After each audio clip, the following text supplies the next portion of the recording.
Donald, and we're here live at E3 2011. I am joined by Stefan Hill. How you doing, Stefan? Hey Ryan, how are you? I'm doing pretty good. So you saw we opened up pretty strong with the Nintendo Wii U. Yeah, for sure. Pretty exciting. Oh, definitely. I saw today. I don't know if you can comment on it, but I saw today in the video in the press conference that your game that you're here for, Batman Arkham City, is totally going to be a Wii U game. Is that right? That is right. Yeah. That is about as much as I can comment on it. I figured. But there's got to be a lot of fun. But either way, you are here. You brought the game. Yep. You've got somebody off camera who's going to be showing us the business. Yeah. So we get to see the whole demo up here. Is that right? Yeah, for sure. Yeah. I mean, like E3 is really exciting for us because we get to bring the game here and actually get people to get their hands on it. You know, which is the real test. Actually getting your hands on and actually playing the game. So, you know, we've had great feedback already. We're really excited by that. So, you know, let's take a look at it. Definitely. All right, let's go into the business and let's not waste any time. Let's see what you guys got. Yeah. Cool. So we see E3 demo. Now, the first thing you guys are going to show us is a little Catwoman action, right? Yeah, we're going to show you, as we revealed recently, exclusively on GameSpot, in fact. Quite surprising, I might say. A total surprise, yeah, that Catwoman's going to be a fully playable character in the game. This was something really exciting for us. We wanted to let players play someone who's quite different from Batman, someone who has different abilities and kind of a different goal and objective. So we felt Catwoman was a really cool character. She's got her own gadgets, all her own animations, all her own moves, her own way of getting around the city. So, you know, it was a real chance to do something quite different to what you get to do as Batman. This scene that we're seeing here, what point in the game does this take place? So this is really early on in the game. It's one of the first things you'll see. So we have a group of Two-Face guys who are basically protecting this safe, and they're waiting for Two-Face to turn up. And basically the story, Catwoman's story, mainly revolves around this running feud that she's got with Two-Face. Nice. So the first thing she's going to do is break into this area, and she's going to try and steal back these plans that Two-Face has got. And you can see here, Jez is pulling off some great moves, takedowns, different attacks that she can do. She's got the whip that she can use to stun. There's an aerial attack that she can do. She can use a whip trip as well, a beatdown where she can do a focused attack on one person, floor sweep. So lots of really cool, unique moves just for her. And she's got her own gadgets as well, like cow chops that she can drop on the floor to trip people up, bowlers that she can throw. So, you know, she's a really cool character. I've got to say, for the folks watching at home, we got big crazy HD streaming and stuff. Yeah. And I'm sure they see it as good. This game looks awesome. Yeah, I mean, the guys, what they've done, I think, you know, what the art team and what the technical guys have done is amazing. That we've tried to take all that love and care and attention that we did for Arkham Asylum, but kind of writ large on the kind of cloth of Gotham, so really scale everything up, but still keep that same level of detail, you know. So the challenge for us that we set right at the start is, what's going to be really exciting? What do we want to do next? Let's take Batman into Gotham, you know. Let's take Batman into Gotham City. But what's going to be really cool about that is, well, what would be the biggest challenge for Batman in Gotham City? So we kind of walled off this district, and basically what's happened following the events of the first game is that Quincy Sharp, who was mayor of Arkham Asylum, he's declared that Arkham Asylum wasn't fit for purpose. So he's closed down Arkham Asylum, he's walled off this huge district of Gotham, and basically just thrown all the people from Arkham Asylum in here with all of the inmates from Blackgate Prison. So you've basically got this kind of concentrated district of pure super criminality, basically. Just every single one of Batman's worst nightmares located in this one place. And I think what's quite fascinating is that they're all out to do their own thing. So, you know, what Joker's trying to do is totally different from what Penguin's trying to do. That's totally different from what Zaz is trying to do, you know. So, and as Batman, you know, the only thing that's stopping any of these people getting what they want to do is Batman. But they're all doing different things, so it's a really hard kind of juggling act that you've got to take on as well. So I think that's what makes it really, really interesting. For me, you know, and as I'm sure all the fans that love the first game, you know, it sounds like, just the way you explain it, that there's much more content to this one than there was in the first one. Is that right? Yeah, definitely. I mean, we have still our core main story, which you're looking at around about sort of 15, 16 hours gameplay for the core main story. But then on top of that, we have all these side missions that you can do, basically going after different supervillains. And I think if you want to take down all the supervillains inside Arkham City, you're looking at well over 25 hours of gameplay. So it's a really good, solid amount of gameplay. You can see here actually one of the things that Jez is doing as he plays. He's identifying the Riddler informant. This is a guy who Riddler has paid to give him information, and Batman's identified him by cross-referencing with a database of all the different people that he knows that work for Riddler. So what he's going to try and do now is he's going to try and interrogate this guy.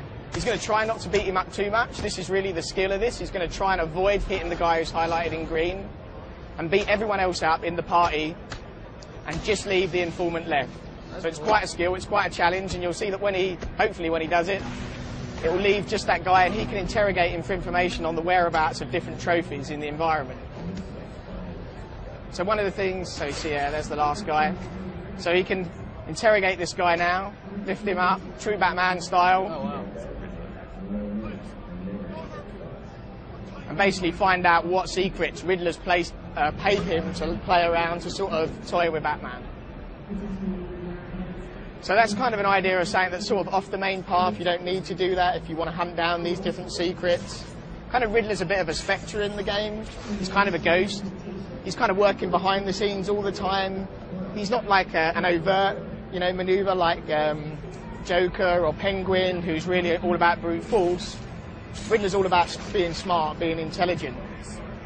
So he's going to try and basically, what he's done is he has a number of different hostages, and he's going to try and basically prove that he's smarter than Batman by setting up all of these different puzzles and challenges for Batman. But the game this time is Batman's playing for these hostages' lives. So if he gets it wrong, these guys get killed. Wow. So he's really upped the stakes from the first game. You can see some cool secrets here. So one of the secrets Jez has done there. Basically, you've got these big kind of blast doors that Riddler set up, and you have to use the dive boost, which you've seen as Batman's been moving around. The dive boost is just this great way to get around the environment. You'll see here as Jez goes up, he uses the grapple boost to flip up off the gargoyle, and he uses that momentum to glide around the city. He can go. This is kind of one of the big features of the game, really, is this momentum gliding. It's probably the thing that actually wastes the most hours in our office. We're all playing the game, you're in meetings, we're talking about designing, and then we just set ourselves these crazy challenges to dive through different areas of Arkham City. Another cool move you'll see here is Batman can slide under objects. Oh, cool. So he can actually use that as part of combat, and you've got that trophy there. You can slide under and grab the trophy while you're sliding under the object. That's crazy. So lots of different moves. You can actually combine the slide into combat as well, so you can slide, trip people up, combo off of that. So as with the first game and the combat system in the first game, there's loads of different moves you can combo together. And we had that kind of real feeling of we wanted to create this kind of flowing gameplay and extend on that. So all the skills you learnt in the first game, you're going to be able to use here.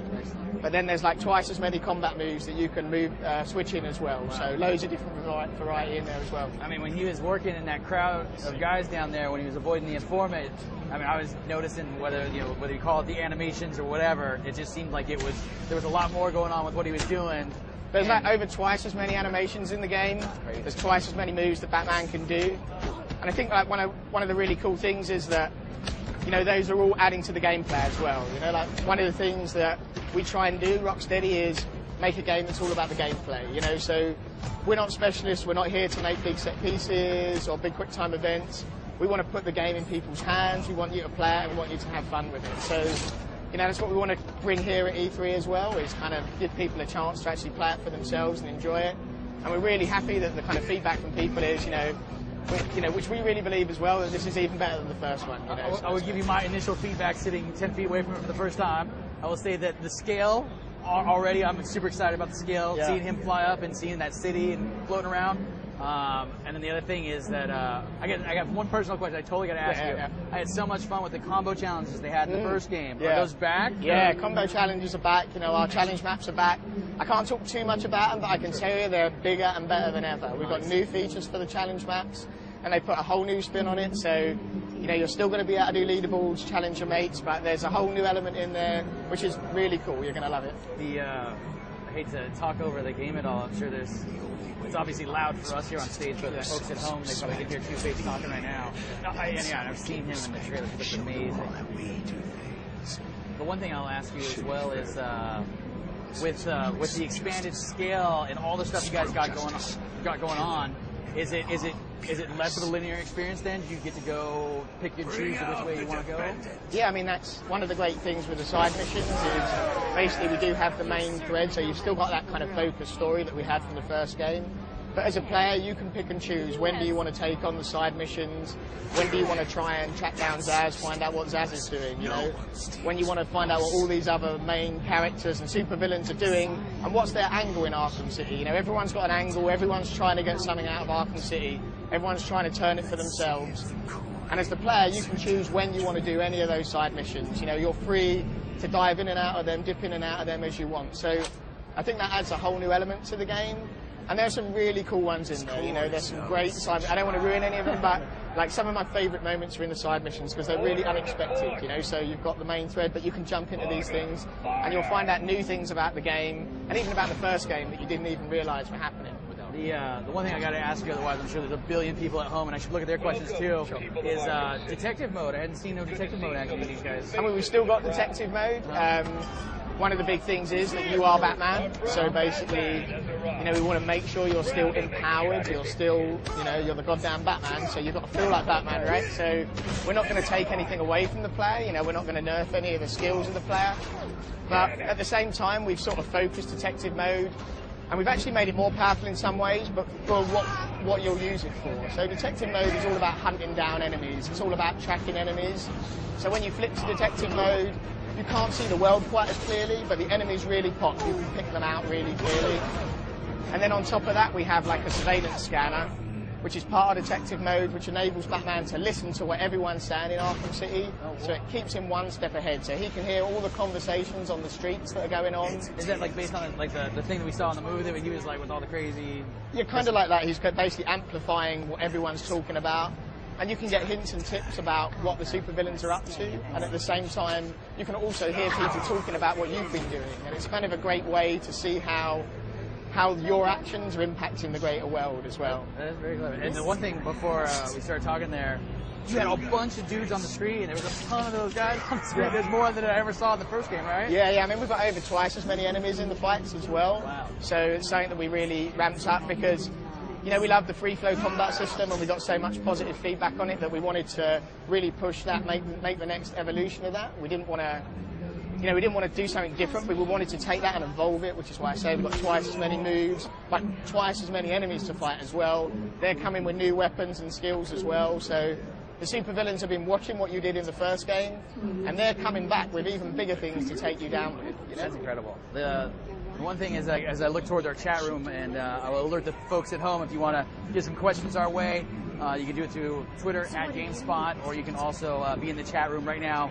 I'm looking at our live E3 #2 room, which is a whole ton of you guys in there. The one question I'll ask you right now is like, how do you mix it up? Is it, you know, do I play as Catwoman one level, and then I go back to Batman, and then vice versa, yeah? So Catwoman's story is kind of seamlessly interwoven into Batman's story, so you'll kind of move between the characters. I mean, Catwoman we've sort of described as a special guest star, so this is, make no mistake, this is still Batman's game. You know, you're going to be playing as Batman for the majority of the game. You know, I'd say you play her for about 10% of like 25 hours plus, so a really good chunk, but it's still Batman's game. And you'll go in and out, and their stories are kind of interwoven, so you'll see how what they do sort of affects each other. But like I say, Catwoman's taken advantage of the fact that Batman's trying to stop all these things happening in Arkham City. So what can she do? She's out for #1, so, you know, she's looking to see what she can get out of the situation. But it would seem, right, you guys continue that kind of tinge of love relationship there, right? Yeah, I mean, there's definitely a spark between the two of them, however much either of them choose to acknowledge that, you know, and but they both have these different kind of objectives, and that's what kind of makes them fascinating, is that you never quite know which side either of them are going to fall on, you know, when push comes to shove. Yeah, there we got some detective mode going on. What's he looking for here? So this is a cool moment, basically. You saw in the cinematic before that Joker's shot at Catwoman, tried to kill her. So what Jez is doing here, he's actually tracking the two different bullet holes, and he's going to project from that bullet hole, those bullet holes, the trajectory, and figure out where the bullet came from. He's going to see that the bullet was actually shot. Let's have a look. Somebody's sniping. Sniping from the top of a church bell tower. I've got a question from Kobe Zero here that says, any co-op multiplayer stuff that you can talk about? So we looked at co-op multiplayer and we did think about it, but really what we wanted to focus on was telling the best Batman story we could tell. And we decided that, you know, to create Gotham City the way we wanted to create it, on the scale we wanted to create it, and with the amount of hours gameplay we wanted, that if we did multiplayer as well, it would just dilute that experience, you know. So our commitment is just to do one thing as well as we possibly can do it, and that was to deliver Arkham City. So there isn't any co-op or multiplayer, but trust me, the game's awesome. You're going to love what we did do. That's awesome. That is a good place to end, sir. Sefton Hill, you are awesome. Thank you so much for coming by the stage. Batman Arkham City, the game looks incredible. Remind folks again when we're going to see this. It's out October 18th over here in the States. It's going to be a long wait, but it looks like it'll be well worth it. Thank you again for coming by. Really do appreciate it. Thanks so much, Ryan. All right, ladies and gentlemen.